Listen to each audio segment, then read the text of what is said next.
చంద్రబాబు 14 ఏళ్లు సీఎంగా ఉండి కుప్పానికి చేసిందేమీ లేదని విమర్శించారు మంత్రి పెద్దిరెడ్డి రామచంద్రారెడ్డి. హంద్రినివా కాలువ పూర్తి చేసి నీరు అందిస్తే దానిపై విమర్శలు చేస్తున్నారని మండిపడ్డారు.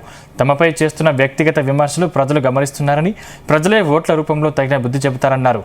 పుంగనూరు నియోజకవర్గంలో మంత్రి పెద్దిరెడ్డి రామచంద్రారెడ్డి ఎన్నికల ప్రచారం నిర్వహించారు.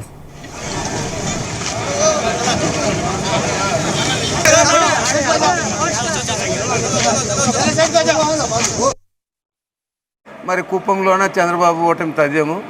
మరి వీళ్ళు తిట్ల పురాణాలు వదిలి ప్రజలకు ఏం చేస్తారో చెప్పండి.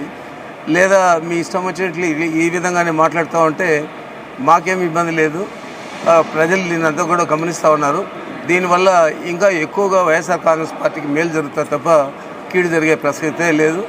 మరి మీ ఇష్టం వచ్చినట్లు ఎన్నికల్లో దూషణ పర్వాలకు దిగి అనరాని మాట్లాడడం, మొత్తం రాష్ట్రాన్ని దోచేస్తారనడం, ఇవన్నీ కూడా మాట్లాడుతూ ఉన్నారు.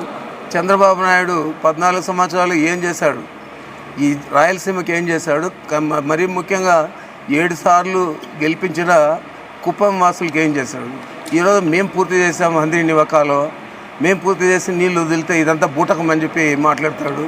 దానికి వంత పాడేది ఈనాడు పేపరు. ఏ రోజో చెప్పాను నేను, రామోజీరావు గారు నీ దగ్గర ఇన్ఫ్రాస్ట్రక్చర్ ఉంది, ఇంజనీర్లు ఉన్నారు, మీరంతా కూడా పోయి ఈ కాలువ పూర్తి అయిందా లేదా అసెస్ చేపియండి.